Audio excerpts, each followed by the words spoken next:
Coba ini ya.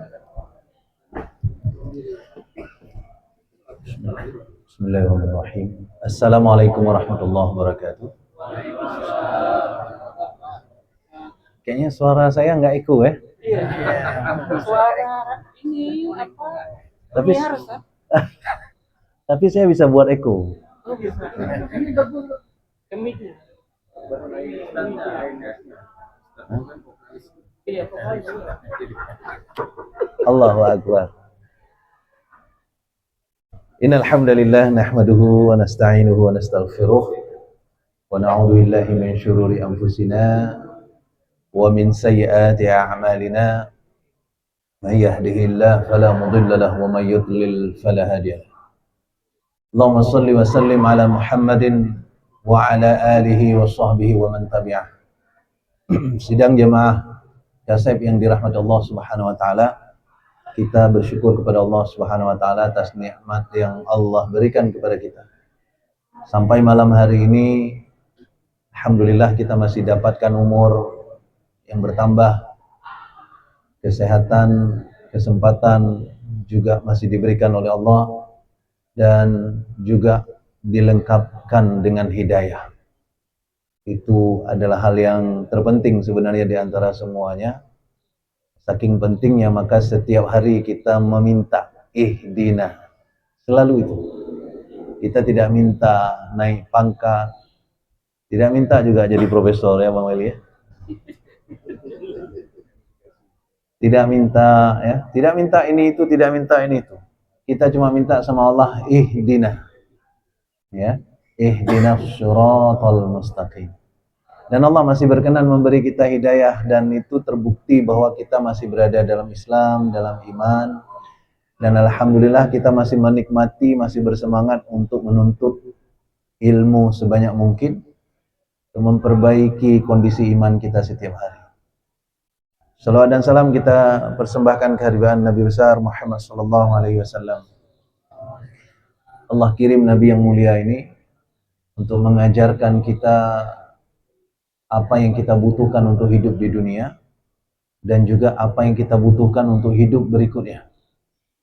Jadi orang yang berada dalam Islam itu bukanlah orang yang hanya mempersiapkan hari akhirat saja.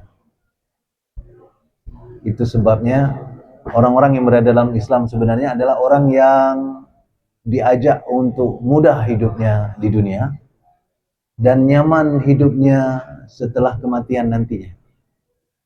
Makanya bahasa Allah itu tidak hanya terbatas pada akhirat saja. Ketika Allah mengatakan yuridullahu bikumul yusra, Allah menginginkan bagi kita kemudahan. Wala yuridu bikumul asra, Allah tidak menginginkan bagi kita kesulitan. Jadi apapun yang Allah kasih sebenarnya itu adalah keinginan Allah untuk menimbulkan kemudahan bagi kita. Termasuk banjir kemarin. Ya. Banjir bandang luar biasa, rumah-rumah ditutupi oleh lumpur sedemikian rupa sampai setinggi apa dan sebagainya. Itu pun tidak terlepas dari ayat Allah yuridullahu bikumul yusra. Allah mau membuat kalian mudah. Nanti orang-orang akan tanya, mudah kok berat payah kan? Ya? Mudah kok berat susah kan? Ya. Apa yang mudah? Salah satunya Bapak Ibu yang dirahmati Allah, ada ibu-ibu kan? Apa yang mudah? Ketika kita dapat musibah, maka salah satu yang mudah adalah kita diturunkan oleh Allah standar hidup kita. Sehingga pada posisi itulah mudah kita mensyukurinya. Dulu, sebelum banjir datang, coba bawa nasi bungkus ke PD Jaya. Nah harga? Anayu. Ya, orang PD Jaya itu banyak pedagang, banyak orang kaya. Nah, Pak Jiru ulam garasi, ya kan? Ada ini, ada itu dan sebagainya. Datang kita, kemudian kita ketok rumahnya, mak nyolong sedekah nasi bungkus sabah geron. Ya kan? Apa kata beliau? Gede pak rumah aja kata. Karena memang pada saat itu beliau tidak membutuhkan. Jadi Allah turunkan level kesyukuran kita. Sehingga kita menjadi mudah untuk mensyukuri nikmat Allah Subhanahu wa taala. Dan ini bukan klise sebenarnya. Karena di ayat yang lain kemudian Allah mengatakan bahwa la in syakartum la'azidannakum wa la in kafartum inna 'adzabi lasyadid. Kalau kalian mensyukuri, nikmatnya nambah. Nikmat nambah, bukan jumlah, nikmatnya nambah, ya. Nikmat itu lebih kepada quality daripada quantity. It's not about the amount, but it's about the quality. Bukan tentang jumlah, tapi tentang kualitasnya yang bertambah. Ya. Jadi kalau mensyukuri istri yang Allah sudah anugerahkan kepada kita, itu bukan berarti kemudian Allah tambah satu lagi. Tapi Allah buat yang sudah ada itu menjadi lebih cantik, lebih indah, lebih baik budi pekertinya.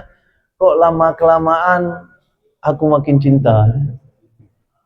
Siapa yang nyanyi lagu itu dulu ya? Kalau ada Bang Ferry, kita bisa tanya, langsung dia sebut siapa penyanyinya. Bang Ferry nggak ada ya? Ntar lagi waktu dia datang kita tanya. Jadi aku makin cinta. Kenapa aku makin cinta? Karena nikmatnya sudah bertambah. Orangnya sama, tapi nikmatnya Allah tambah. Dan yang bersyukur itu nggak ramai orangnya. Berulang-ulang Allah sebut di dalam Al-Quran, wa qalilan min ibadiyasy syakur, qalilan ma tashkurun. Berulang-ulang itu, ya. Berulang-ulang Allah mengatakan yang bersyukur itu sedikit. Hambaku yang mampu bersyukur itu sedikit. Itu artinya tidak gampang untuk masuk dalam klaster orang yang bersyukur. Ketika Allah turunkan standar hidup kita, maka Allah fasilitasi kita untuk gampang masuk ke dalamnya. Itu dia. Sehingga apa yang disyukuri oleh orang-orang di tempat bencana kemarin, salah satu yang mereka syukuri adalah alhamdulillah mantong selamat. Ya kan? Setelah itu lihat lain lagi. Apa lain lagi? Sesuatu yang sebenarnya selama ini selalu ada bersama mereka. Apa salah satunya? Listrik. Ya kan? Listrik. Makin ada janji palsu 93%, makin nikmat rasanya ketika hidup lampunya. Kan kayak gitu kan? Makin nikmat hidupnya. Kenapa? Karena ketika kita merasa ditipu kan sakitnya di sini.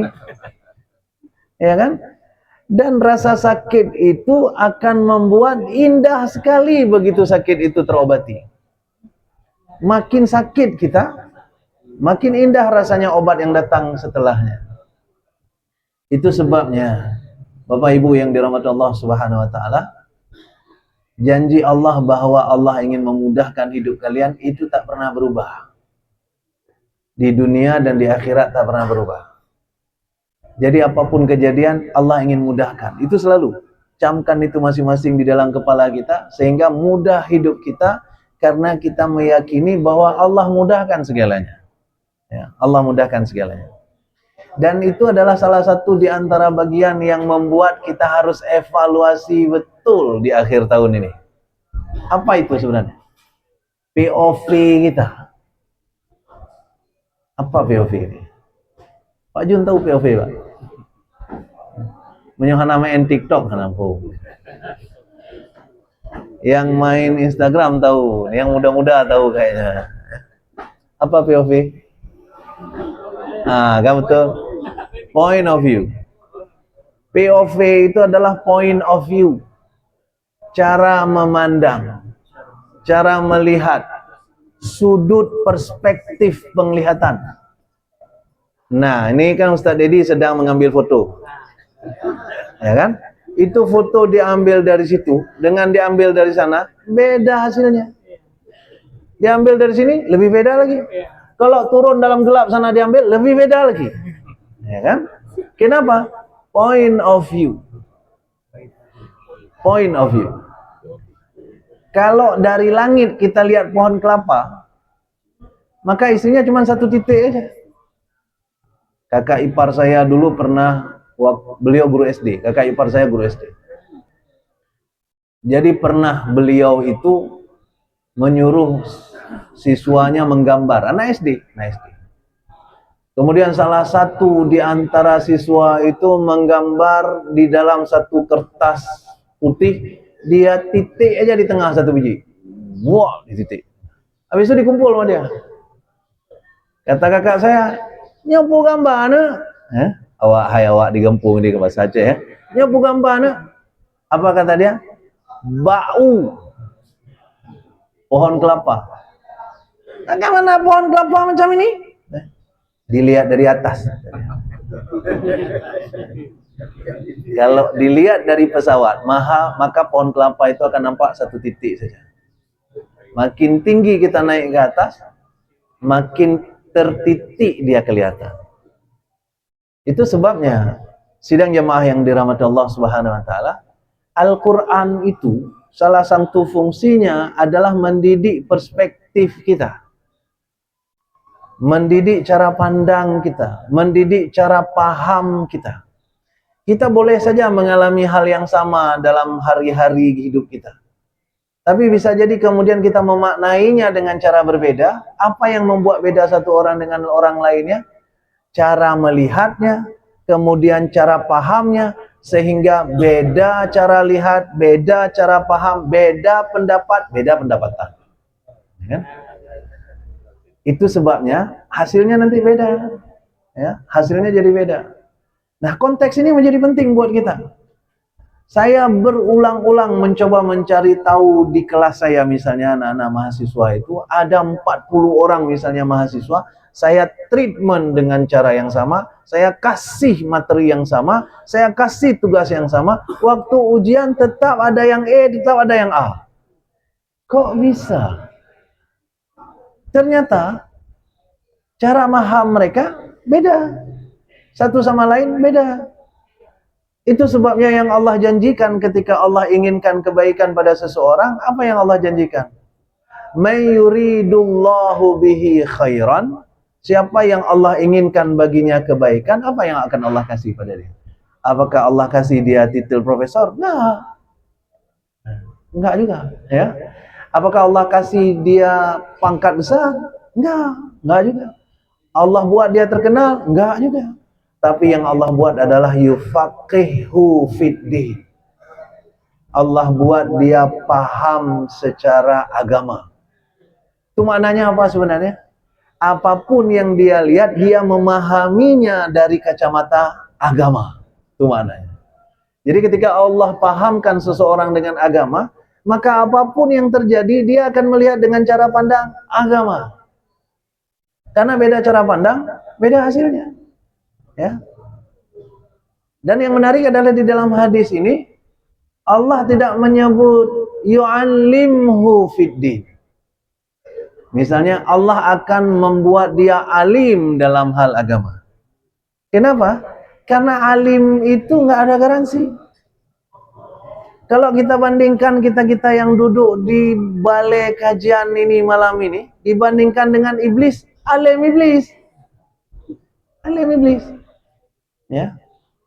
Jadi kalau seandainya masalah alim, kalah kita.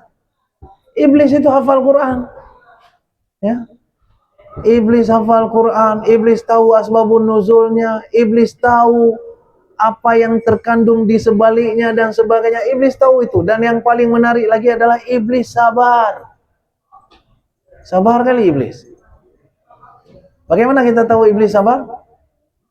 Karena iblis tidak pernah mengganti tujuan hidupnya. Berulang-ulang dicoba goda manusia. Nggak berhasil ayahnya, anaknya. Nggak berhasil anaknya, cucunya. Bahkan dia minta lagi sama Allah. Ya. Qala rabbi fa'anzirni ila yaumi yub'atsun. Kata Allah, diabadikan kata-kata iblis itu di dalam surah Al-Hijr. Iblis berkata, ya Allah, ya Tuhanku, tolong panjangkan usiaku sampai hari kebangkitan. Diterima pula sama Allah. Ya kan? Qala fa innaka minal mundharin. Oke, kata Allah. Itu sebabnya iblis sampai hari ini ada. Dan pekerjaan iblis itu nggak jauh-jauh. Nggak ada dia rencana buat inovasi biar keluar handphone baru. Nggak ada rencana dia. Ya. Dia buat inovasi biar mobil listrik bisa terbang misalnya. Nggak ada rencana dia. Itu bukan pikiran dia. Kita aja yang sibuk dengan yang demikian. Dia nggak, dia fokus sekali. Fokus dan sabar iblis. Fokus untuk apa? Fokus untuk mengalihkan perhatian kita dan sabar dia melakukannya. Makanya ini Bapak nih, ya, ini pernah buat tulisan. Ya. Boleh tanya nanti, waktu beliau ngisi kajian, boleh tanya sama beliau. Tulisannya waktu itu kontroversial, banyak orang yang nggak suka dengan tulisan beliau, tapi saya sangat suka. Judul tulisan beliau adalah Belajar dari Iblis. Dan itu tulisan ulama, ya kan? Mari kita belajar dari iblis. Apa yang dipelajari? Sabarnya. Kalah sabar kita dibanding iblis. Jadi iblis alim, iblis sabar, dan iblis khusyuk. Apa itu khusyuk? Fokus dia. Nggak pernah mengalir fokusnya ke tempat lain. Ya, itu iblis. Tapi iblis tidak melihat segala sesuatu dengan kacamata agama. Itu kekurangan. Itu kekurangan iblis. Makanya ketika iblis tidak mau sujud kepada Adam, kan Allah tanya sama iblis. Allah tanya sama iblis. Qala ya iblis ma laka alla takuna ma'as sajidin. Hai iblis, kenapa kamu tidak ikut sujud? Jawaban iblis, qala lam akul li asjuda li basharin khalaqatahu min salsalin min hama'in masnun. Aku selamanya tidak akan pernah mau sujud dari makhluk yang cuma engkau ciptakan dari tanah liat itu. Di sini cara pandang iblis menjadi keliru. Karena ini sebenarnya bukan tentang sujud kepada Adam. Ini tentang ikut perintah Allah Subhanahu wa taala. Di bagian itu iblis gagal untuk paham. Karena dia tidak menggunakan kacamata agama. Dia tidak menggunakan kacamata hamba. Dia menggunakan kacamata makhluk. Aku dan dia. Ana khairum minhu. Kenapa pula aku harus sujud sama dia? Ya. Dan itu bahaya itu. Hari ini banyak sekali orang-orang yang padahal sama-sama beragama. Ya kan? Sama-sama ikut kajian, cuma kelompok kajiannya beda. Tapi yang satu merasa lebih baik daripada yang lainnya. Mantan nak bohongan kan, hana ya. Tapi namanya tadi kan udah ingat kan siapa kan? Yang bilang seperti itu. Maka sidang jamaah yang dirahmati Allah Subhanahu wa taala, ini adalah bagian utama yang harus kita evaluasi di akhir tahun seperti ini. Kenapa? Cara pandang kita sering sekali diganggu oleh apa yang terlihat. Maka iblis tahu itu. Itu sebabnya salah satu yang nanti dibawa oleh iblis adalah yang terlihat indah, yang terlihat. La uzayyinanna lahum fil ab. Aku akan perindah dunia ini untuk mereka. Sehingga untuk apa? Wala uwiyannahum ajmain. Aku ingin buat mereka itu tergelincir. Apa namanya wala uwiyannahum ajmain? Aku ingin sesatkan mereka. Aku ingin ganti pandangan mereka supaya mereka tidak lagi melihat ke sana tapi melihat ke sini saja. Itu juga sebabnya di dalam Al-Qur'an ketika Allah bicara tentang orang-orang fasik yang Allah sebutkan sering sekali wa in tawallau, ya. Jika kalian berpaling. Kenapa disebut berpaling di situ? Karena ketika berpaling kita Bapak Ibu yang dirahmati Allah, maka kita mengganti pandangan. Ya. Wa in tatawallau yastabdil qauman ghairakum thumma la yakunu amsalakum. Itu surat Muhammad ayat terakhir. Ketika Allah bicara tentang orang-orang yang diberi harta banyak, kemudian Allah suruh mereka bersedekah, tapi nggak mau mereka bersedekah, mereka yabkhal, kata Allah, mereka bakhil, ya kan? Yabkhalu an nafsih, mereka sebenarnya bakhil untuk diri mereka sendiri. Kemudian kata Allah Subhanahu wa taala, fa in tatawallaw yastabdil qauman ghairakum, kalau kalian berpaling dari apa yang Allah perintahkan itu, akan Allah datangkan orang lain untuk menggantikan kalian. Tsumma la yakunu amsalakum, dan orang yang didatangkan Allah itu enggak pelit seperti kalian. Itu kata Allah Subhanahu wa taala. Akhir surat Muhammad, ayat terakhir tuh. Yang kita mau bilang apa? Tadi berpalingnya yang Allah sebutkan. Berpaling itu bahasanya itu sebenarnya gimana? Berpaling itu mengganti posisi muka. Ya. Dia berpaling. Apa makna dia berpaling? Kan nggak mungkin dia berpaling tapi begini. Yang namanya berpaling itu berarti mengganti posisi muka, ya. Nah, makanya mungkin dari situ juga muncul bahwa untuk menidakkan itu simbolnya berpaling. Cuma orang India saja yang begini-begini tapi ya kan? Do you want to go? Yes. Ya. Orang India. Tapi kalau orang kita kan enggak, ya kan? Kalau yang begini-begini berarti berpaling, berarti enggak. Ketika kita berpaling, maka yang kita lihat sesuatu yang lain. Begitu kita lihat sesuatu yang lain, hilang fokus. Ya, gagal di jalan. Itu sebabnya Allah nggak mau kita berpaling. Jadi orientasi itu, sidang jemaah yang dirahmati Allah Subhanahu wa taala, menjadi sangat penting. Kondisinya sangat penting. Maka ketika kita ingin mengevaluasi sesuatu, jangan cepat kali mengevaluasi keadaan. Jangan cepat kali mengevaluasi orang-orang. Ibda binafsih. Mulai dari diri kita sendiri. Jangan-jangan kita arah pandang selama ini tidak benar. Jangan-jangan kita hanya memandang satu arah saja sehingga kita tidak mengerti bagaimana orang lainnya. Kan ada istilah orang hari ini pakai kacamata kuda. Ya kan?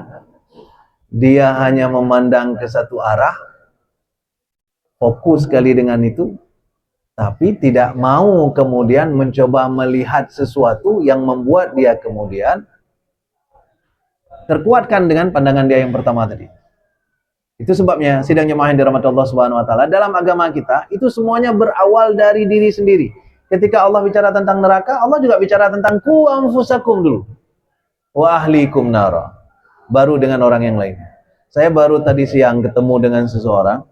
Jadi orang itu cerita tentang kesulitan dia dengan pembimbing S3-nya. Udah kebayang berarti kan? Mahasiswa S3. Mahasiswa S3. Pembimbingnya profesor. Bukan saya. Pembimbingnya profesor. Makanya saya sering bilang-bilang ke orang-orang bahwa pangkat di kami itu lektor, naik ke atasnya lektor kepala. Dengan pola yang sama berarti lektor naik ke lektor kepala. Setelah itu guru besar. Berarti kan setelahnya guru besar kepala. Yang kayak gitu kan? Maka Bapak yang S3 ini tadi, beliau ingat ceramah saya tentang guru besar kepala itu. Ya. Saya bilang begini, saya sendiri, jazakallah khair.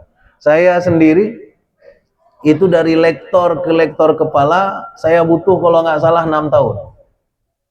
Dari lektor kepala ke guru besar, saya butuh 10 tahun. Tapi dari guru besar ke guru besar kepala, 5 hari. Banyak tuh kejadian. 5 hari langsung naik dari guru besar ke guru besar kepala. Dan beliau tadi menceritakan kepada saya pakai istilah. Kata beliau, Ustadz, saya ingin cerita tentang seseorang yang menurut saya GBK beliau. Saya tanya, apa tuh GBK? Ah, yang Ustadz bilang itu, guru besar kepala. Ya, GBK kata beliau. Jadi kata beliau, beliau itu di-cancel banyak nilainya oleh guru besar kepala ini. Ya, dizolimilah secara tidak langsung oleh guru besar kepala ini. Terus apa kata beliau? Saya mau tanya Ustadz, bagaimana cara untuk mengubah orang yang seperti itu? Kata beliau. Apa jawaban saya? Ini bukan jawaban yang susah kita cari, tapi pertanyaan yang harus kita ubah dulu. Karena pertanyaannya harusnya adalah apa yang harus saya lakukan menghadapi orang itu. Bukan apa yang harus saya lakukan untuk mengubah orang itu. Karena Allah tidak pernah menyuruh kita untuk mengubah orang lain. Bahkan Muhammad sallallahu alaihi wasallam pun tidak disuruh oleh Allah untuk mengubah orang. Muhammad sallallahu alaihi wasallam disuruh oleh Allah untuk menyampaikan. Ya. Innama tunziru man ittaba'a dzikra wa khasyar rahmana bil ghaib. Ya kan? Kamu sampaikan kepada orang-orang yang takut sama Allah. Ya. Bahkan nanti ada ayat yang menunjukkan bahwa Muhammad sallallahu alaihi wasallam ditegur oleh Allah karena Muhammad memaksakan kehendak ketika Muhammad ingin memasukkan Islam paman tersayangnya. Jadi Allah tegur Muhammad sallallahu alaihi wasallam, "Innaka la tahdi man ahbabta." Engkau tidak mampu untuk memberi hidayah kepada orang yang kau cintai sekalipun Muhammad. Walakin Allah yahdi man yasha, dan itu bukan tugasmu. Allah yang akan menunjukkan orang-orang untuk diberi hidayah. Ada lagi di ayat yang lain, ketika Muhammad sallallahu alaihi wasallam sangat bersedih karena banyak orang yang tidak mau beriman, Allah tegur lagi Muhammad. Apa tegurannya? Fala'allaka bakhi'un nafsaka 'ala atharihim illam yu'minu bihadzal hadithi asafa. Hampir-hampir saja engkau Muhammad bersedih, mencelakakan dirimu sendiri. Kenapa? Karena mereka tidak mau mendengar apa yang kamu sampaikan. Jadi itu enggak ada urusan. Yang penting kamu sampaikan. Begitu juga dengan orang yang tadi. Itu sebabnya sidang jemaah yang dirahmati Allah Subhanahu wa taala, ada banyak kesalahpahaman orang-orang yang hari ini, ketika orang hari ini bercita-cita untuk mengubah dunia, tapi lupa untuk mengubah dirinya. Padahal kemampuan kita untuk mengubah dunia itu sangat kecil. Sangat kecil. Ya. Karena ada banyak hal yang sebenarnya justru kita mampu lakukan pada diri sendiri, daripada kita mencoba untuk mengubah orang lain yang memang kita ingin sesuai dengan pikiran kita tadi. Ya. Ada istilah dalam pepatah itu, engkau tidak bisa mengubah arah angin, tapi engkau bisa mengatur sayapmu untuk tetap bisa terbang. Ya.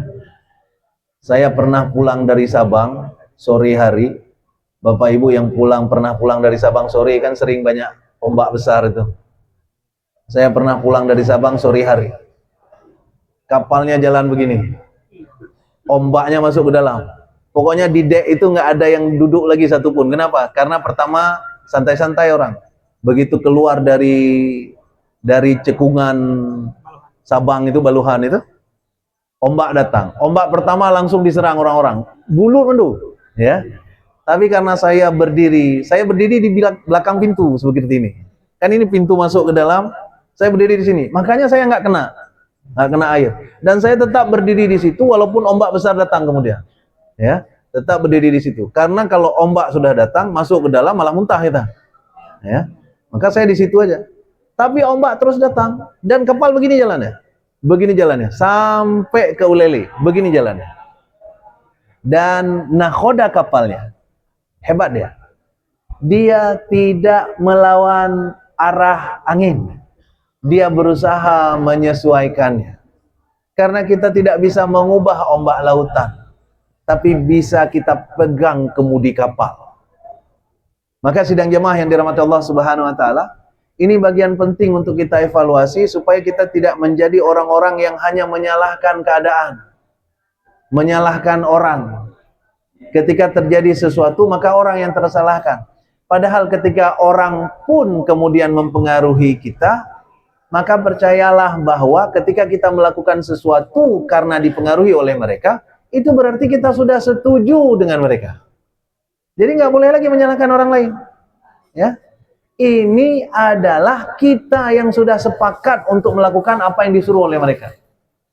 Maka Bapak Ibu yang dirahmati Allah Subhanahu wa taala, kasus Adam ditipu oleh iblis. Boleh cek di dalam Al-Quran, ada nggak Adam menyalahkan iblis sekalipun? Nggak ada. Adam tidak pernah menyalahkan iblis sekalipun. Ya, Allah yang menyebut di dalam Al-Quran bahwa iblis telah mengeluarkan nenek moyang kalian dari surga. Artinya karena tipuan iblis lah, maka Adam dikeluarkan lebih cepat oleh Allah dari surganya. Tapi Adam tidak pernah ngomong sekalipun. Tidak pernah ngomong sekalipun Adam alaihissalam bahwa ini gara-gara iblis. Ya, ini gara-gara iblis. Nggak pernah. Adam itu fokus kepada dirinya sendiri saja. Itu sebabnya doa Nabi Adam setelah Adam berbuat dosa, apa doa Nabi Adam coba? Rabbana zalamna anfusana. Langsung ngaku, ya Allah kami ngaku. Kami zalim pada diri kami sendiri. Itu evaluasi. Itu evaluasi. Jadi ketika kesalahan jangan ngeles. Kita kadang ngaku tapi ngeles juga. Ya kan? Misal ya, ini jalan ke sana tersipak gelahnya.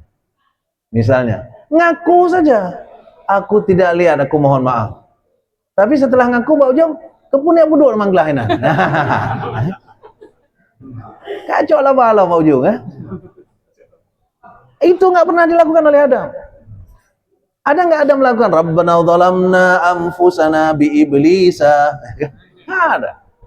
Ya Allah, aku mengaku aku zalim pada diriku sendiri. Ini karena iblis. Ya? Nggak ada. Adam bertanggung jawab penuh pada dirinya. Itu harus kita belajar dari sekarang. Sehingga kita tidak menyalahkan keadaan. Kita tidak menyalahkan orang. Kita tidak menyalahkan pimpinan. Kita tidak menyalahkan negara. Dan ini menjadi krusial di saat-saat sekarang. Ketika banjir datang, siapa yang kita salahkan? Nyan si awak koh kaya. Kalau kita runut-runut, kenapa kaya bisa dikoh? Karena ada yang memberi hak untuk koh kaya. Siapa yang memberi hak untuk koh kaya? Menteri. Siapa yang ngangkat menteri? Presiden. Siapa yang pilih presiden? Awakah? Ya? Jadi disitulah kita evaluasi diri. Kondisinya tetap terhubung dengan kita sendiri. Dan itu lebih menarik. Itu tidak membuat sakit hati. Kita fokus untuk memperbaiki bagian mana sebenarnya aku bisa kerjakan ini. Ya. Jadi tidak ada kesalahan orang, kita lakukan apa yang bisa. Dan ketika Allah bicara tentang orang-orang yang komplain terhadap musibah misalnya, ya, setiap ada hal-hal yang mereka tidak suka, mereka komplain. Ini Allah sebutkan salah satunya di dalam surah Ali Imran ayat 165. Kata Allah Subhanahu wa taala, "Awalamma asabatkum musibatun qad asabatum mithlaiha qultum anna hadza qul huwa min indi anfusikum innallaha ala kulli syai'in qadir." Apa kata Allah Subhanahu wa taala? Ini Ali Imran 165. Kata Allah Subhanahu wa taala, ketika musibah atau sesuatu yang kalian tidak suka itu menimpa kalian. Ya kan? Padahal kata Allah, awalamma asabatkum musibatun qad asabatum mithlaiha.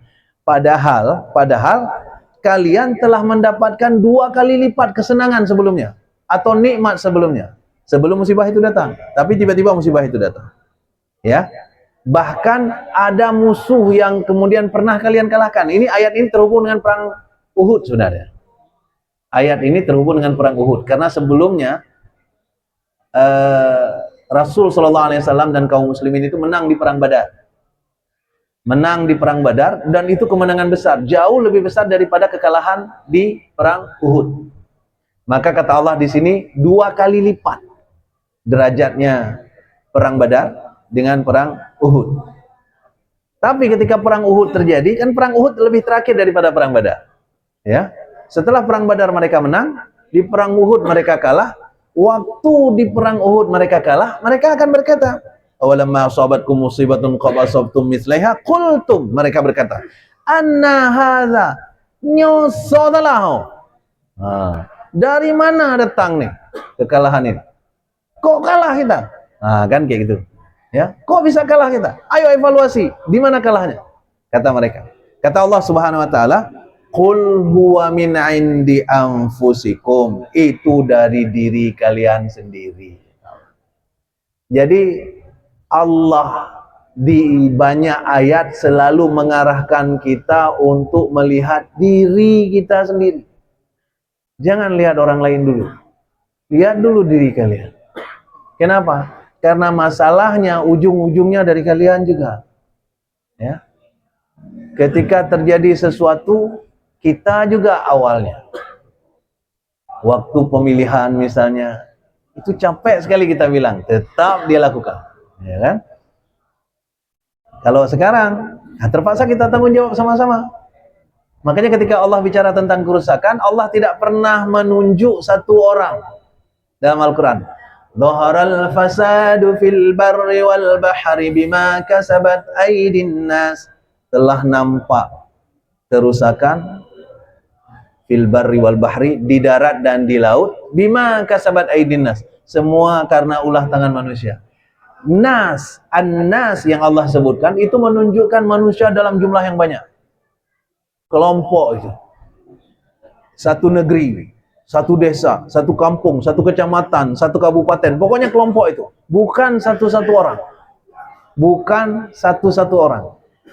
Padahal, kalau kita sebutkan, yang potong kayu bukan aku. Ya kan? Ini banjir terjadi karena kalian. Nah, kan kira-kira Allah bilang begini. Ini banjir terjadi karena kalian. Terus di antara kita ada yang tunjuk tangan. Aku enggak, ya Allah. Itu waktu SD, kalau ada yang kayak gitu, itu kami sebut kibus. Ya? Ada yang seleting dengan kami yang tahu kibus? Tahu kibus? Tahu kepanjangannya? Kibus itu kaki busuk. Cuma dia nggak setia kawan. Ya, ketika disebut misalnya satu kelas kena hukum, dia langsung tunjuk, aku enggak. Ya, kami dulu waktu SMP ada guru yang boleh dibilang sangat mengerikan. Ya, nggak berani saya sebut nama, ini online soalnya. Ya.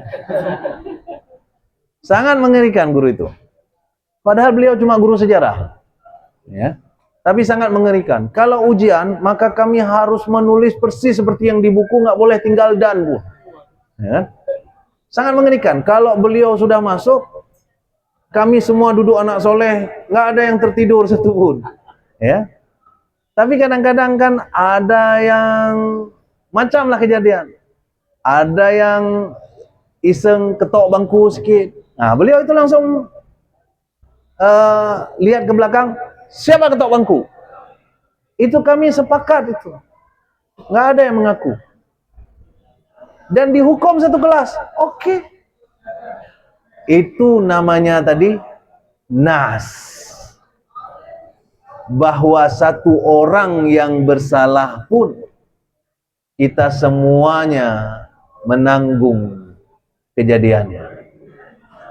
Itu sebabnya maksiat yang orang lain lakukan itu juga menjadi tanggung jawab kita. Tapi itu bukan berarti kita sibuk memperbaiki orang. Karena sering sekali maksiat yang terjadi pada orang itu juga dimulai dari kita sendiri. Itu sebabnya sidang jemaah yang dirahmati Allah Subhanahu wa taala, kata Allah di sini, qultum anna hadza. Ya. Mereka akan berkata, dari mana ini datangnya? Qul huwa min indi anfusikum. Ini datang dari tangan kamu sendiri. Kemudian Allah mengatakan innallaha ala kulli syai'in qadir. Ada penutupnya ayat itu. Sesungguhnya Allah Maha Kuasa atas segala sesuatu. Itu maknanya apa? Allah Maha Kuasa untuk tidak memberikan banjir, Allah Maha Kuasa untuk menahan gelondongan kayu, Allah Maha Kuasa untuk membuat kalian tidak menderita karena itu. Tapi kenapa Allah biarkan itu kejadian? Supaya kalian terpaksa mengevaluasi apa yang kalian lakukan. Ini kerennya di sini.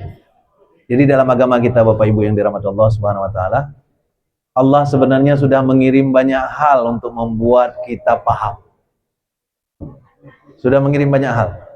Yang pertama, kalau kita lihat dari surah apa namanya itu? Surah Al-A'la. Sabbihisma rabbikal a'la. Ya, sucikan nama Tuhanmu yang maha tinggi. Alladzi khalaqa fasawwa, dia yang menciptakan dan menyempurnakan. Artinya apa? Semua kita dibuat oleh Allah sempurna untuk paham, sempurna untuk mengerti dengan benar, sempurna untuk tahu persis apa kejadian, sempurna untuk mengerti apa yang Allah katakan. Sempurna, Allah yang sempurna. Ya, fasawwa walladzi qaddara fahada, dan kemudian Allah batasi lagi banyak hal. Apa Allah batasi? Allah batasi penglihatan kita sehingga kita tidak ketakutan. Misalnya, contoh sederhananya, tidak ada di antara kita yang mampu untuk melihat di mana setan, di mana hantu. Kenapa? Karena Allah batasi penglihatan kita hanya pada sinar tampak saja. Tidak masuk ke sinar inframerah. Kalau sempat terlihat sinar inframerah, habis kita. Ya.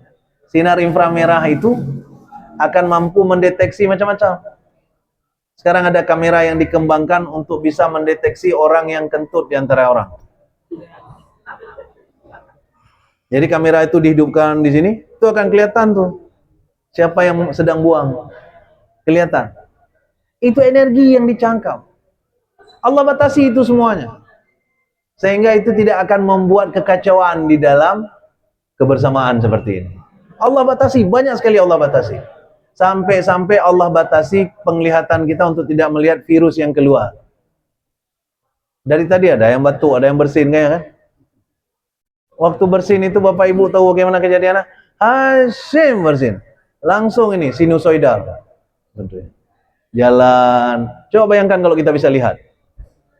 Ya. Kan akan begini satu-satu kan? Baik genau, ya kan? Jadi Allah batasi itu.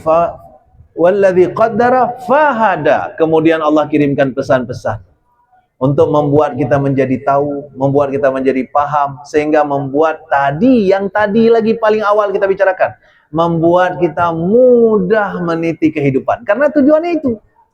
Allah ingin buat kita mudah sebenarnya. Tapi kemudian kita tidak gunakan itu dengan benar. Makanya banyak orang yang nggak tahu, banyak orang yang nggak paham, banyak orang yang tidak melihat dengan cara yang benar, sehingga banyak orang yang merasa kesulitan. Sekarang kan hari ini kan muncul pameo yang berbunyi apa misalnya? Hidup memang susah, dunia nggak adil. Apalagi zamannya bean yang harum susah. Apalagi yang gitu-gitu semua, ya kan? Bahasa-bahasa pesimis itu muncul. Kenapa sebenarnya? Asal mulanya adalah karena kita nggak cukup paham. Allah coba kita untuk paham dengan pesan-pesan yang Allah sampaikan kepada kita.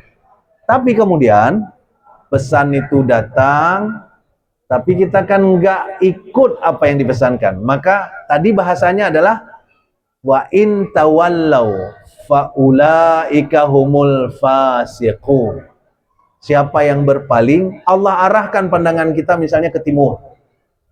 Tapi kita berpaling ke utara misalnya.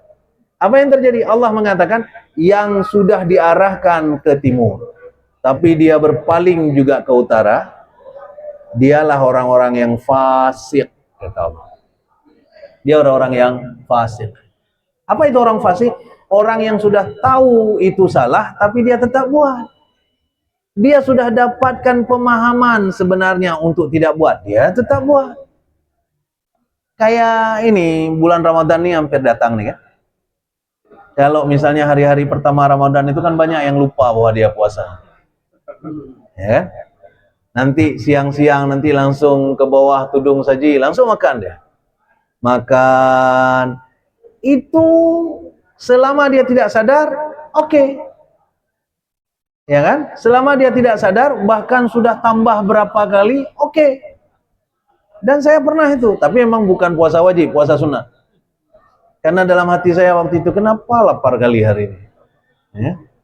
Sehingga saya ajaklah kawan, kemudian kita makan yuk. Saya bayar lagi. Ya.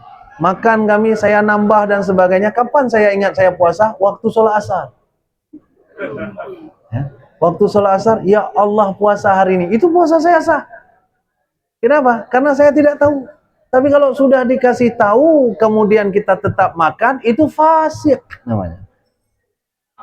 Makanya kalau lihat orang makan bulan puasa nanti, pura-pura nggak tahu. Nggak juga, ya. Tapi kan bahaya sekali kalau dikasih tahu sedang makan, ya. Begitu sedang makan, dikasih tahu oleh orang, kan puasa hari ini. Oh iya ya, aku jadi yang tahu ada, ya kan? Nggak ada, nggak boleh lagi. Maka kata Allah Subhanahu Wa Taala, fa in tawallau fa ulaika humul fasiqun. Siapa yang berpaling, maka orang itulah yang fasik. Tapi orang fasik itu belum selesai. Ternyata untuk orang fasik pun, orang fasik adalah orang yang pesannya sudah dia dapatkan, tapi tetap dia melakukan yang terlarang. Itu fasik. Orang yang seperti itu, kemudian Allah akan arahkan dia supaya dia tidak punya pilihan kecuali dia mengintrospeksi dirinya sekarang. Bagaimana caranya? Allah sudutkan dia. Allah masukkan dia ke dalam lumpur. Allah masukkan dia dalam susahan. Sehingga pada saat itu dia tidak punya pilihan kecuali dia menghitung-hitung, apa dosaku ya Allah. Ya. Maka Allah menyebut itu di dalam Al-Quran dengan وَلَنُذِيقَنَّهُمْ مِنَ الْعَذَابِ الْأَدْنَى دُونَ الْعَذَابِ الْأَكْبَرِ لَعَلَّهُمْ يَرْجِعُونَ. Allah kirimkan cubitan-cubitan kecil, Allah kirimkan peristiwa-peristiwa kecil yang Allah sebut sebagai azab kecil sebelum azab besarnya datang, supaya apa? Supaya kamu berpikir sehingga kamu pulang. Itu tujuan evaluasi sebenarnya. Itu sebabnya Bapak Ibu yang dirahmati Allah Subhanahu Wa Taala, evaluasi itu adalah aksi dia. Tapi kita harus tahu bagaimana kondisi. Dalam bahasa instansi atau institusi itu ada yang disebut dengan baseline. Baseline itu adalah titik awal. Dari mana kita berangkat, itu baseline. Ya. Kita harus tahu baseline itu, sehingga nanti ketika titik evaluasi kita lakukan, kita bisa menilai apakah baseline itu terlewati atau malah kita lebih rendah daripada baseline itu. Karena hukumnya sebenarnya, makin hari kita hidup, harusnya makin baik kita. Makanya kata Nabi, innamal a'malu bil khawatim. Amalan itu dihitung pada saat khatam. Amalan diperhitungkan oleh Allah pada saat mati. Kenapa? Karena asumsinya, idealnya adalah semakin seseorang menua, semakin bagus amalannya. Hari ini harusnya lebih bagus daripada kemarin, besok lebih bagus daripada hari ini, dan seterusnya. Jadi kalau hari ini kita belum mati, maka masih ada harapan, besok kita akan lebih baik lagi. Besok enggak mati, besoknya kita lebih baik lagi. Kenapa? Hari yang terbaik dalam hidup kita adalah hari ini, bukan kemarin. Tapi kalau ada orang yang mengatakan, nah ini ada kemarin itu, ada salah satu profesor, nah, saya Bapak Ibu yang dirahmati Allah Subhanahu Wa Taala, salah satu profesi saya adalah buat video profil untuk para profesor. Itu sebenarnya salah satu juga alasan saya kenapa lama jadi profesor. Saya nggak tahu siapa yang buat profil saya. Jadi salah satu profesor waktu itu cerita sama saya, karena untuk membuat profil mereka, saya harus duduk sekitar 1 jam dengan mereka, cerita dari kecil sampai besar dan sebagainya, supaya bisa saya buat cerita. Salah satu profesor waktu itu cerita begini, katanya begini, Lun Pak Ilham, Lun sebenarnya jamun rajin Lun semayang, nyan tahajud di malam lo, tapi nyan jamun manjinong kasih bocun. Itu rugi itu orang yang seperti itu. Bahasa Al-Quran untuk yang seperti itu adalah yaruddukum ala aqabikum. Kalian balik ke titik awal. Ya. Allah sebut di dalam surah Ali Imran itu, ya ayyuhalladzina amanu in tuti'ul ladzina kafaru. Hai orang-orang yang beriman, kalau kalian patuh, kalian terpengaruh dengan orang-orang kafir, yaruddukum ala aqabikum fatanqalibu khasirin, maka kalian akan kembali ke titik awal. Ya kan? Kalian bukan menjadi besok tapi menjadi kemarin. Besoknya menjadi kemarinnya lagi. Lebih awal lagi. Dan itu bayangkan kalau sempat kita khatam pada saat itu. Itu sebabnya, sidang jemaah yang dirahmati Allah Subhanahu wa taala. Ketika ada istilah iman itu yazidu wa yanqus. Iman itu naik dan turun. Itu bukan berarti iman itu hari ini naik, besok turun, naik sedikit, turun lagi dan sebagainya. Bukan. Tapi peristiwa naik turunnya iman itu begini. Yazidu wa yanqus. Yazidu wa yanqus. Yazidu, jadi titik aslinya nanti tetap yazid. Ya, titik aslinya kalau kita tarik garis, dia tetap nanti slope-nya begini. Ke atas dia. Dia memang turun, tapi turunnya tidak sebesar naik. Itu baru betul hidup. Maka kalau kita ingin evaluasi, tadi mulai dari cara pandang tadi. Ya kan? Sekarang sudah masuk ke dalam tatanan bagaimana bersikap, bagaimana berperasaan dan sebagainya. Maka amalan, perasaan, cara pandang dan sebagainya itu hari ini harus lebih baik daripada kemarin. Kenapa? Karena itulah maka Nabi mengatakan bahwa amalan kita akan diperhitungkan di titik terakhirnya. Itu adalah sebenarnya rahmat dari Allah Subhanahu wa taala, kasih sayang Allah Subhanahu wa taala. Karena Allah memberikan kita kesempatan untuk mengevaluasi diri setiap hari. Sehingga besok kita buat strategi baru untuk lebih baik lagi. Jadi ketika Allah mengatakan fastabiqul khairat, berlombalah dalam kebaikan, kita tidak disuruh berlomba dengan orang. Kita disuruh berlomba dengan diri kita sendiri. Jadi orang yang hari ini harusnya lebih baik dari yang kemarin. Saya sudah mengalahkan orang kemarin. Siapa orang kemarin yang saya kalahkan? Saya juga. Tapi saya versi kemarin. Tidak perlu kita bandingkan diri kita dengan orang lain. Kenapa? Karena kalau kita bandingkan diri kita dengan orang lain, kita jadinya nanti yang seperti tadi, ana khairum minhu. Ya kan? Itulah bedanya iblis dengan Adam. Adam fokus untuk membandingkan dirinya dengan kemarin. Sehingga Adam naik terus. Sedangkan iblis enggak. Dan itu juga alasan kenapa Allah kirim manusia paripurna untuk menjadi standar kita. Supaya tidak ada satupun di antara kita yang mampu untuk mencapai level yang demikian. Siapa yang Allah kasih? Muhammad sallallahu alaihi wasallam. Allah sebut lagi di dalam Al-Quran berulang-ulang. Salah satunya adalah laqad kana lakum fi rasulillahi uswatun hasanah. Kalau kalian mau menjadikan standar untuk kebaikan, ambil dia ini. Siapa dia? Rasulullah.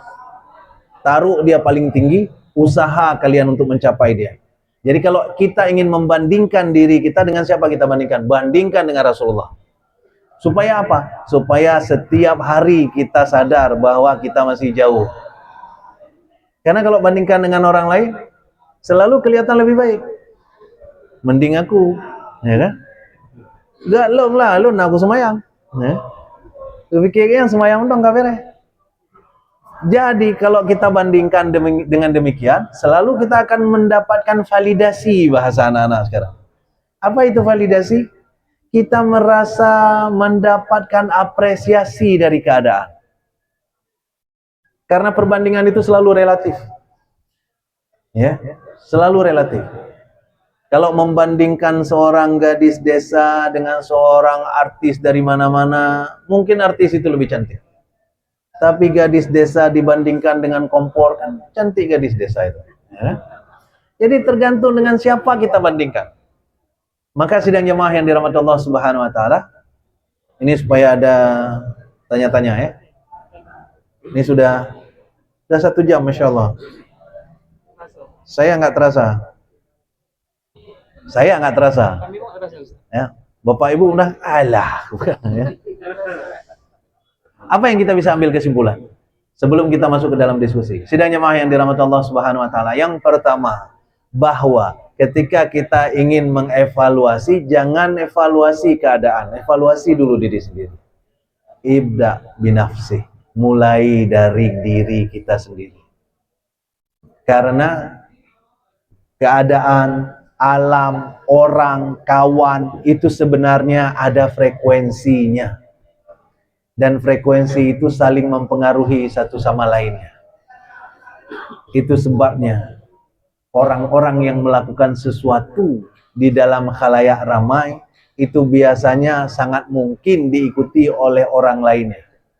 Di India ada sebuah percobaan dibuat. Ada orang melewati sebuah terowongan kecil. Anak muda ini mencoba mempengaruhi orang-orang. Bagaimana caranya? Dia lewat berkali-kali di terowongan itu selalu dilewati oleh keramaian. Ya, dia lewat berkali-kali di terowongan itu dan setiap lewat dia pukul apa namanya? Ya, dinding atas terowongan itu. Dia loncat, dia pukul. Pop, dia pukul. Satu kali nggak ada pengaruhnya. Dia balik lagi. Orang dalam kerumunan dia pukul lagi. Berkali-kali dia pukul, lama-kelamaan sudah ramai orang ikut pukul. Ya. Percobaan yang lainnya adalah ketika di dalam lift, orang masuk ke dalam lift ramai-ramai, ya kan? Pertama semua orang menghadap ke pintu sebelah lift terbuka, kemudian satu demi satu orang balik kanan,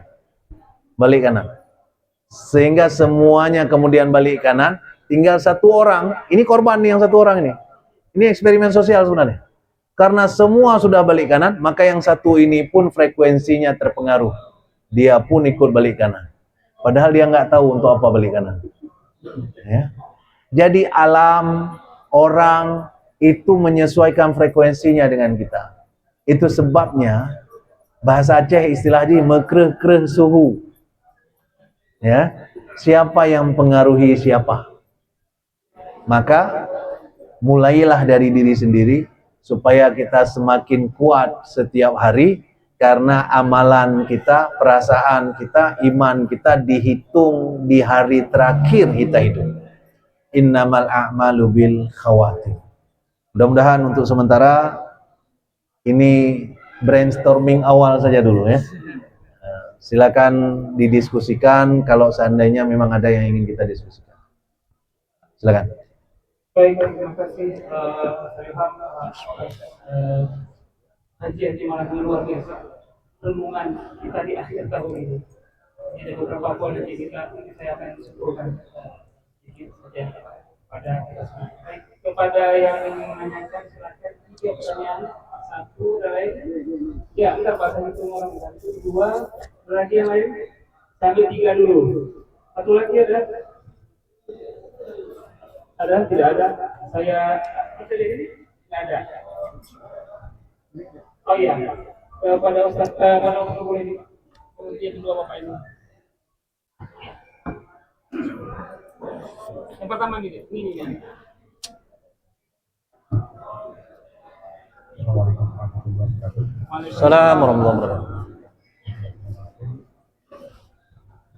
Kembali ke pertanyaan saya, kenapa terjadi bencana? Dan sudah bukan dari global, karena dipotong dari kenapa dipotong dari berpotensi, sektor politik dan seterusnya. Akhirnya mentok di rakyat, salah rakyat, kenapa pilih dia? Jadi kalau saya sebagai rakyat belum bisa terima kalau sampai di situ. Saya menyalahkan pemimpin lain. Jadi kembali terus, kenapa saya salahkan pemimpin? Karena pada saat dia memimpin, kita kan ada aturan. Dia memperlakukan kebijakan-kebijakan yang harus kita lalui, harus kita ikuti. Tidak bisa sembarangan, kita tidak independen, harus mengikuti aturan pemerintah buat. Pada saat pemilihan lagi, pada saat pemilihan itu dibuat janji bebas sehingga terpengaruh. Kemudian dalam apa selama kepemimpinan 5 tahun ini kita dimiskinkan, dibodohkan, sehingga kita pilih dia lagi. Kita pilih dia lagi. Siapa yang salah? Salah kita. Yang salah dia selalu pilih dia jadi dia apa lagi? Jadi kembali lagi Betul. Lingkaran setan. Betul. Nah, jadi dalam hal ini saya tanyakan, sekarang bagaimana solusi? Nah, kalau anak kita sekarang ini sudah berulang-ulang sekian kali 5 tahun terus begini, jadi apa solusi? Bagaimana? Kalau kita ingin memperbaiki diri, kita bisa. Maka kita nggak full independen dari media besar. Siap. Terlalu kompleks. Sambung Pak. Buat Ibu Sungkul tanya. Assalamualaikum warahmatullahi wabarakatuh.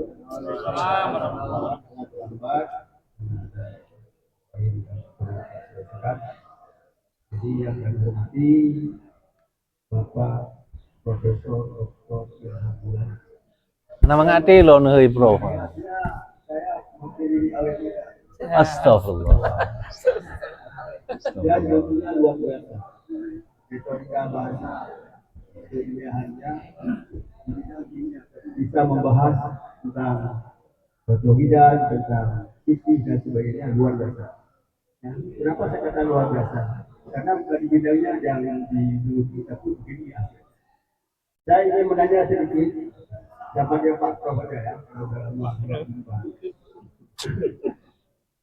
Tentang keimanan kita, ikhlas, naik turun, kadang lebih, kadang turun. Tentu dalam kehidupan kita ini, yang sedikit, kita perlu inovasi di pembaharuan.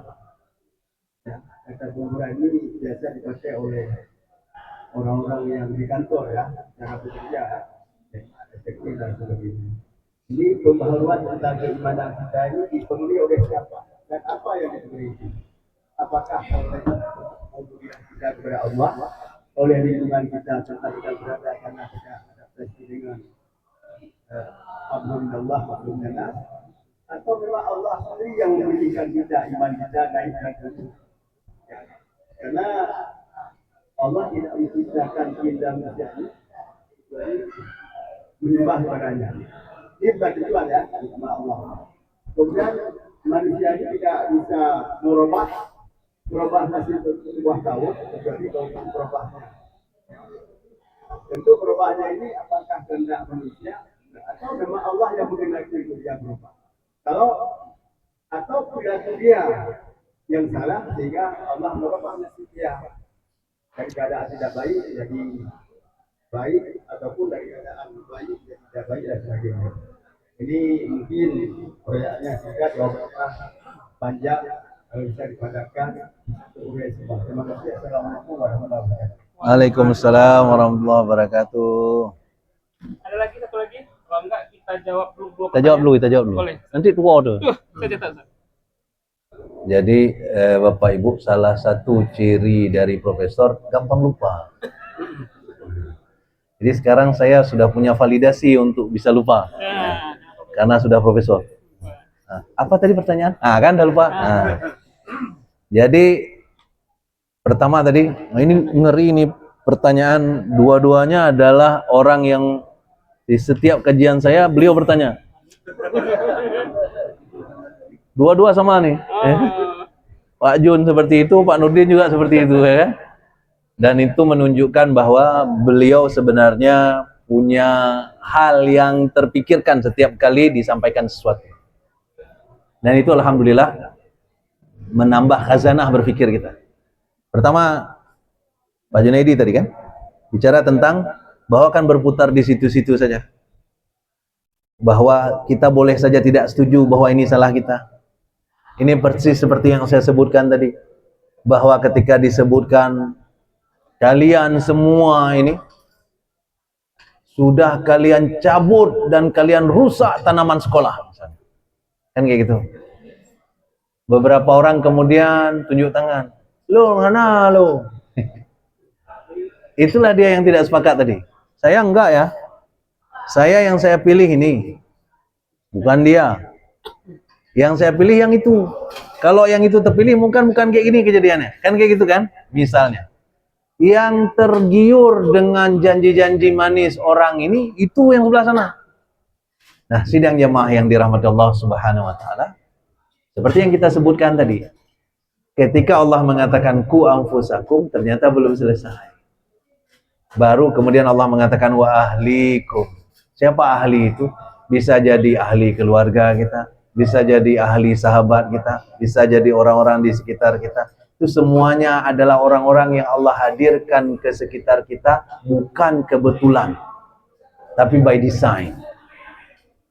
ketika bapak-bapak, semuanya ibu-ibu, semuanya di sini Allah hadirkan di hadapan saya, ini bukan kebetulan. Allah sudah desain. Kemudian Allah taruh saya di sini, kemudian Allah bisikkan sesuatu, apa kata Allah, sampaikan kepada mereka. Jadi sidang jamaah yang dirahmati Allah Subhanahu wa taala, ada tanggung jawab kita terhadap orang lain selain kita memulai dari diri kita sendiri tadi. Tapi karena malam ini tadi bicara tentang evaluasi diri, maka saya sebenarnya tidak masuk ke tahap berikutnya. Saya masih pada posisi diri kita sendiri saja.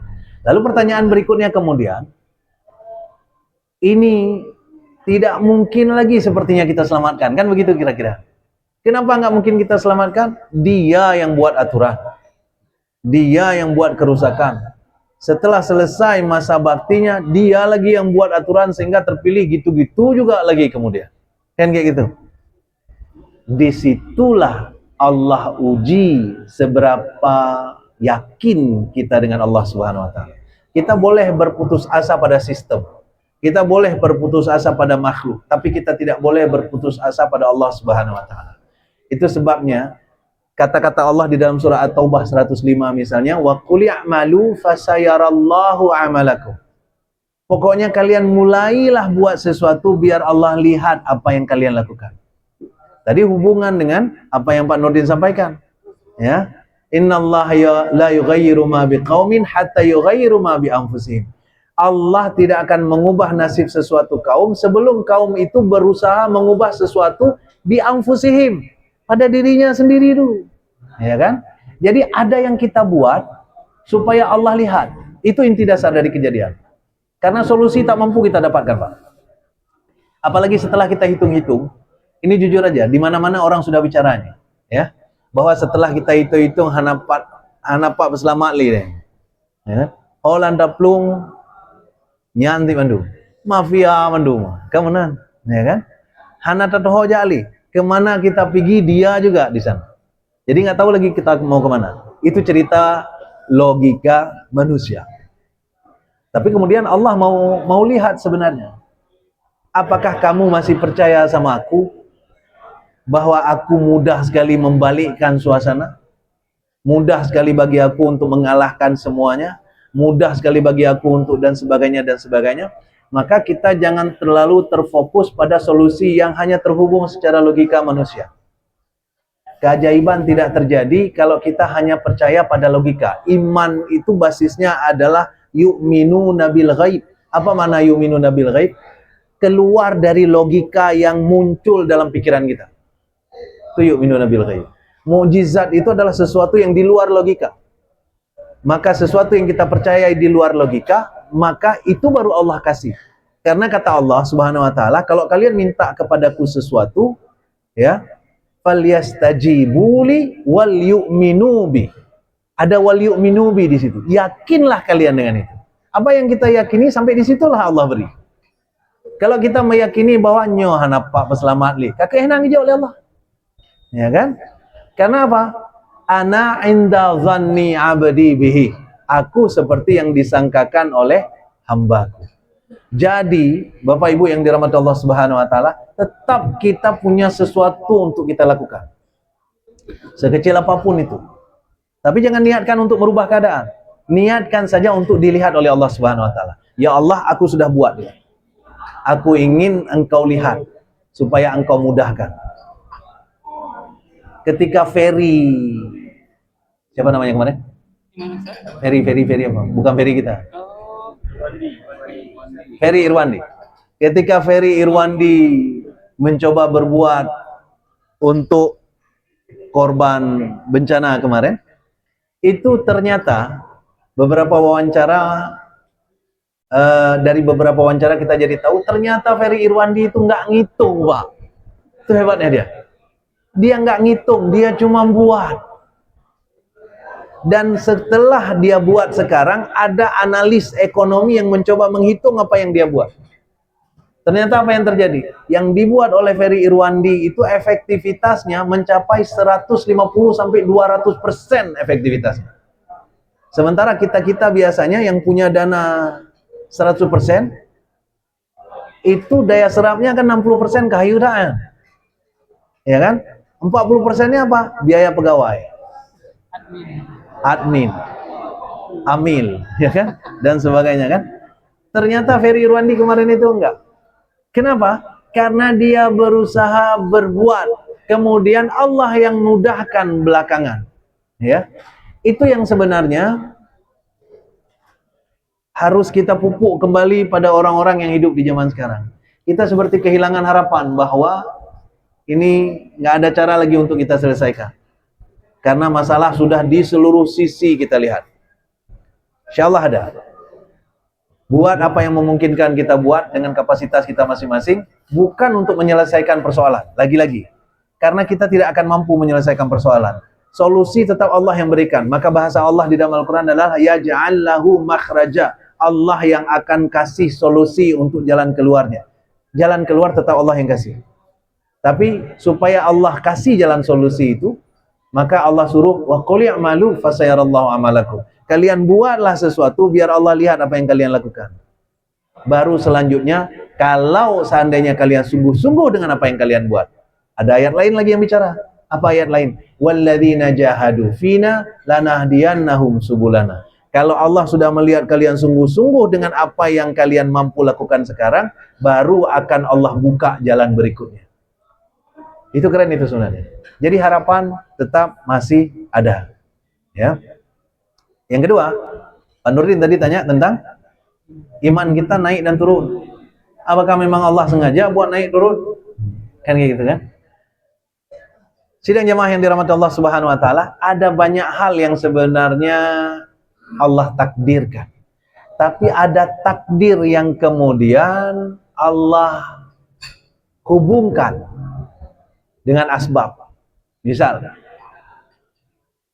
iman atau niat atau pilihan itu Allah bebaskan kepada kita. Dengan pilihan itulah kemudian takdir berbicara. Kalau kamu pilih ini takdirmu. Kalau kamu pilih ini takdirmu. Dua-dua ada takdirnya. Dan pilihan itu diberi kebebasan oleh Allah. Silakan kamu milih. Maka bahasa Al-Quran adalah faman syaa falyu'min wa man syaa falyakfur. Yang mau percaya silakan, yang enggak mau percaya silakan. Bagian itu Allah bebaskan. Bagian mau percaya atau tidak, bagian itu Allah bebaskan. Begitu kalian percaya, maka takdir kalian Allah atur demikian. Begitu kalian nggak percaya, takdir kalian Allah atur demikian. Itu sebabnya para ulama ketika membahas tentang surat Al-Qasas ayat 56 yang kita bacakan tadi, innaka la tahdi man ahbabta walakinnallaha yahdi may yasha. Kamu Muhammad tidak mampu memberikan hidayah kepada orang yang kau cintai sekalipun Allah yang memilih orang-orangnya. Ayat ini ditutup dengan wa huwa a'lamu bil muhtadin. Allah Maha tahu siapa yang pantas diberi hidayah. Itu bagian terakhirnya. Maka banyak ulama yang sepakat bahwa Abu Thalib tahu Muhammad itu membawa kebenaran. Tapi motivasinya untuk ikut itu lemah. Itu sebabnya Allah tidak berkenan memberi hidayah. Maka ketika Allah bicara tentang misalnya yudhillu bihi katsira wa yahdi bihi katsira, seolah-olah kan sama besar nih. Allah sesatkan banyak, Allah beri hidayah juga banyak, ya kan? Yang disesatkan banyak, yang diberi hidayah juga banyak. Seolah-olah sama besar, seolah-olah sama kejadian, seolah-olah Allah ciptakan orang misalnya 100 orang, 50 disesatkan, 50 diberi hidayah. Kan seolah demikian. Bukan. Karena Allah tutup ayatnya dengan wa ma yudhillu bihi illal fasiqin. Dan tidaklah satupun orang disesatkan oleh Allah kecuali dia memulai dengan aktivitasnya dalam hal berpaling. Fasik. Jadi sidang jemaah yang dirahmati Allah Subhanahu wa taala, ada free will dalam hidup kita. Allah beri kebebasan untuk memilih. Di pilihan itulah sering sekali kita gagal.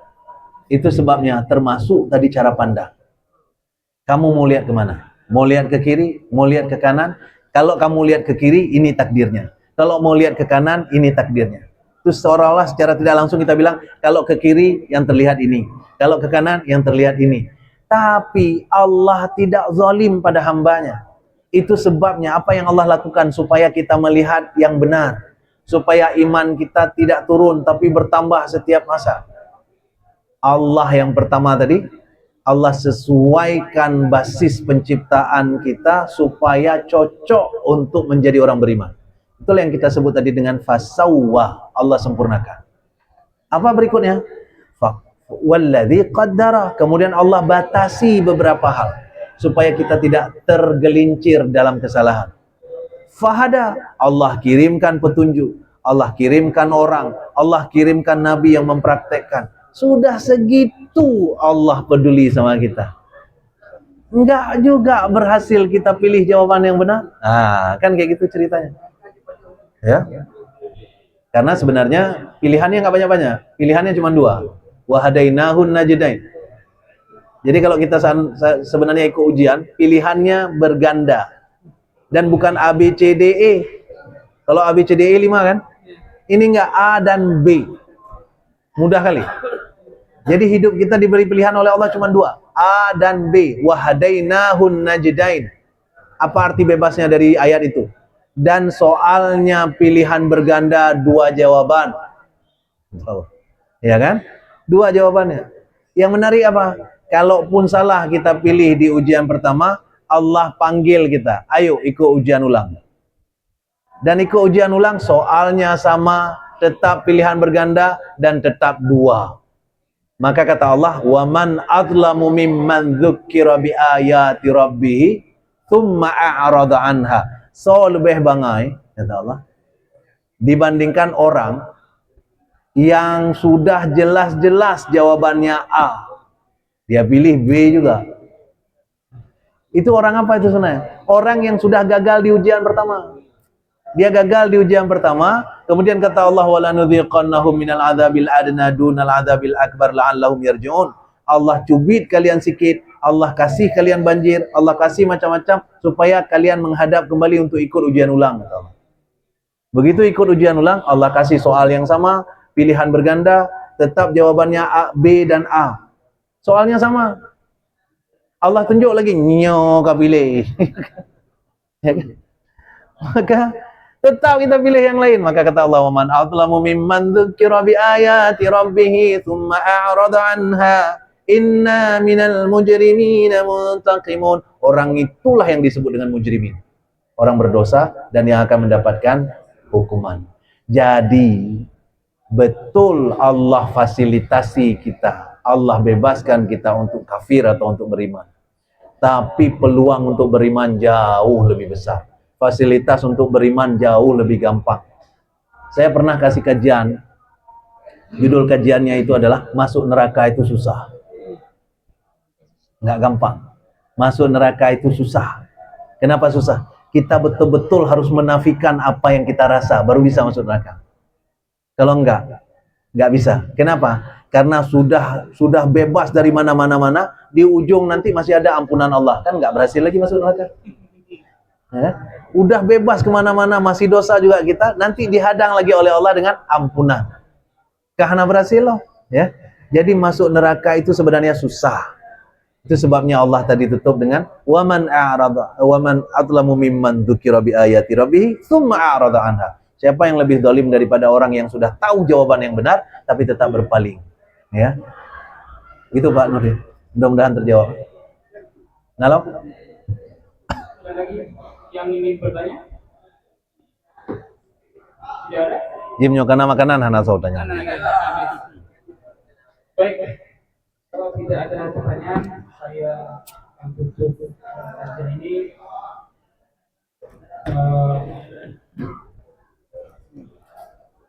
Refleksi kita tahun ini dijelaskan oleh Nabi Muhammad, mudah-mudahan tahun 2020 iman kita semakin meningkat. Saya sudah jelaskan ya, semakin meningkat bisa jauh lebih baik daripada tahun 2025 itu. Jadi kapan kita lakukan dari sekarang kita lakukan. Mudah-mudahan itu, insya Allah kita bisa kita segera bersyukur. Amin. Orang yang hadir hari ini adalah orang yang digerakkan Allah untuk hadir tanpa paksaan. Bukan karena usaha ilmu, bukan ada karena kami Allah gerakan, Allah mudahkan semua. dilakukan di hari ini. Kemudian Bapak Ibu, saya ingin menyampaikan beberapa maklumat sebelum akan tutup sama Ustaz. Itu yang pertama adalah untuk safari subuh Sabtu kita, Sabtu, insyaallah pada tanggal 3 Januari 2026 mengambil tempat di Mushola Hidayah Dusun Teratai, Langkali Timur. Insyaallah akan diimamkan oleh Ustaz Darwis, kemudian penceramah adalah Ustaz Aufa Safika, Ustaz SMA. Kemudian ada beberapa lagi maklumat yang ingin kami sampaikan terkait dengan gerakan subuh, gerakan 1000 berkah kita yang hari ini dapat laporan yang dari bendahara itu saldo kita untuk gerakan 1000 berkah itu 852.000 sudah terkumpul. Itu gerakan 1000 berkah, artinya 1000 per hari. Ada beberapa yang menyumbangkan, insyaallah kita akan salurkan insyaallah pada Januari awal pekan di tahun 2026 insyaallah. Kemudian ada lagi tadi ini yang ada yang sampaikan sudah, oke, sudah, baik. Oh iya, ya. Hari ini alhamdulillah kita hari ramai. Jadi ini pengajian terakhir di bulan Desember dan hari ini juga insyaallah kami Ustaz kami hari ini turut berbahagia penasihat Yayasan Santri Subuh Sabtu Prof. Amona sudah menjadi profesor. Jadi hari ini kita ikut berbahagia lah. Jadi kita semua pengurus dan jamaah rutin Ustaz. Jadi insyaallah kita menikmati hidangan yang sudah disiapkan oleh teman-teman dari pengurus. Mudah-mudahan itu berkah buat kita malam ini. Kita tutup doa Ustaz. Ini orang udah makan, kita ajak doa nih.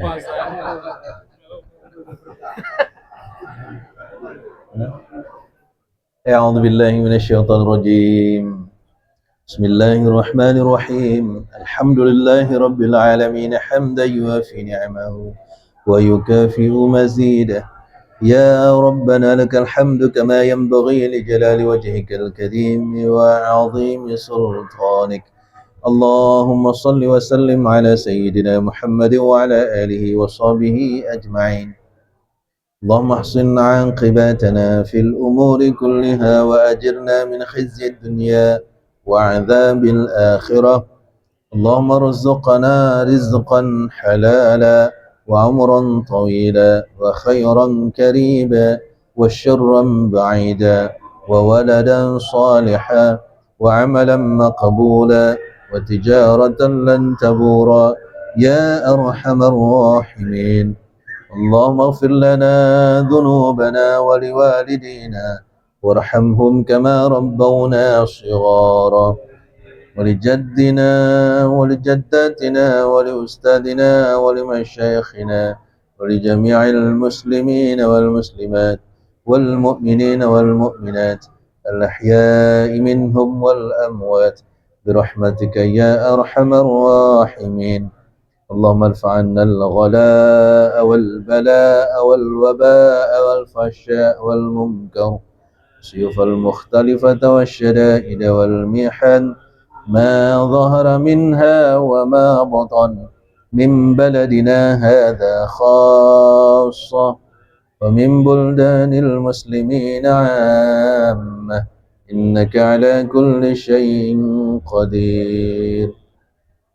ربنا ظلمنا أنفسنا وإن لم تغفر لنا وترحمنا لنكونن من الخاسرين. ربنا آتنا في الدنيا حسنة وفي الآخرة حسنة وقنا عذاب النار. اللهم اختم لنا يا الله بحسن الخاتمة ولا تختم علينا يا مولانا بسوء الخاتمة واجعل آخر كلامنا عند انتهاء آجالنا قول لا إله إلا الله Sallallahu ala sayyidina Muhammad wa ala alihi wa sahbihi ajma'in. Walhamdulillahi rabbil alamin. Demikian, subhanakallahumma wa bihamdika asyhadu an la ilaha illa anta astaghfiruka wa atubu ilaik. Assalamualaikum warahmatullahi wabarakatuh.